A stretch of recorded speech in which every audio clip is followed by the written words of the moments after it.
waxaa jira 5 qoys oo caan ka ah dunida saameyn ballaaranna ku leh siyaasadda iyo nolosha dadka kale ee ku sugan caalamka.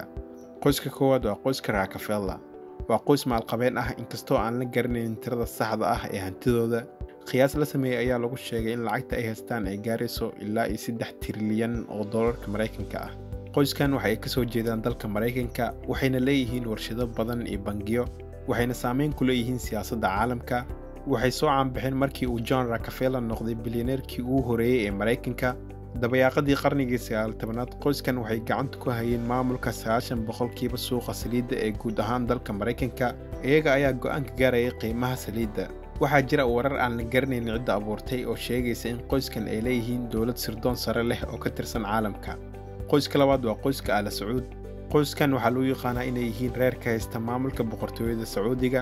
waxay ka soo farcameen Mohammed bin Sacuud oo sidoo kale aasaasay boqortooyadii Diriyah oo ahayd dowladdii ugu horeysay ee laga hirgeliyay Sacuudi Carabiya. wali waxaa boqortooyada si aqlabiyad leh u hogaamiya dadka ka soo farcamay bin Sacuud oo ah aasaasaha dalka hadda loo yaqaano Sacuudiya. qoyska boqortooyada ee Al Sacuud waxaa la sheegay inay Sacuudiga maamulayeen tan iyo sanadkii 1932. isku darka lacagta ay haystaan qoyskan cid og ma jirto, laakiin waxaa lagu qiyaasaa inay gaarayso in ka badan 1.4 trilyan oo dollarka Mareykanka ah.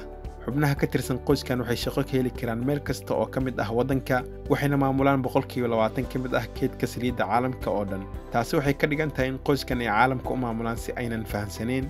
qoyska saddexaadna waa qoyska Rothschild. waa qoys aad u hanti badan oo Yuhuud ah, waxayna qoysaska ugu dhaqaalaha badan adduunka ka mid ahaayeen tan in qarnigii 19aad. barasaabkii la oran jiray Amshel ayaa la sheegay inuu qoyskan ka yagleelay dalka Jarmalka. wuxuu aasaasay ganacsi aad u ballaaran oo u shaqeeya qaabka bangiyada, waxaana lagu yaqaanay inuu sameeyay dhaqaale u gaar ah oo aad u badan. sidoo kale sheekooyin badan oo aan xaqiiqdooda la hubin ayaa laga soo tabiyay qoyskan. dad badan ayaa la sheegay inay aaminsan yihiin in qoyskan ay maamulaan guud ahaan lacagta taala adduunka, ayna gacanta ku hayaan dhammaan hay'adaha lacagta. dadka kalena waxay aaminsan yihiin in reerkan ay maalgeliyaan inta badan dagaalada kala duwan ee ka dhaca caalamka. maanta waxaa ganacsiyadooda ka mid ah hay'ado maaliyadeed, hay'ado macdan qodis ah, tamarta, dhisida guryaha iyo howlo kale oo aan faa'iido laga raadinin.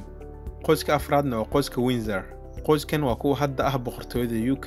madaxa Windsorna waa boqoradda Ingiriiska Elizabeth II.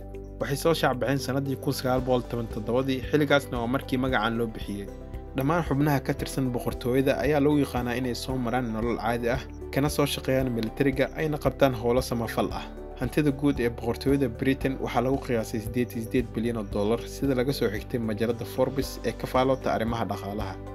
qoyska shanaadna waa qoyska Murdoch. qoyskan waxay leeyihiin warbaahinno badan oo ka mid ah kuwa ugu waaweyn caalamka, gaar ahaan dalka Australia. waxay hawshooda ka bilaabeen dhinaca farshaxanka, diinta iyo militariga dalkaas. Keith Murdoch oo ah aabaha qoyskan ahayna wariye ka faalooda arrimaha siyaasadda, kana soo shaqeeyay mid ka mid ah wargeysadii ugu waaweynaa ee ka soo bixi jiray magaalada Melbourne. markii uu tiftiraha noqdayna wuxuu sare u qaaday suuqgeynta wargeyska. markii uu geeriyoodana wiilkiisii Robert Murdoch ayaa hawsha halkaas ka sii waday. Murdoch waa qofka 14aad ee ugu taajirsan dalka Mareykanka. liiska maalqabeennada guud ahaan dunidana wuxuu ugu jiraa kaalinta 96aad, isagoo haysta lacag dhan 13.1 bilyan oo dollar sida la shaaciyay bishii February ee sanadii 2017.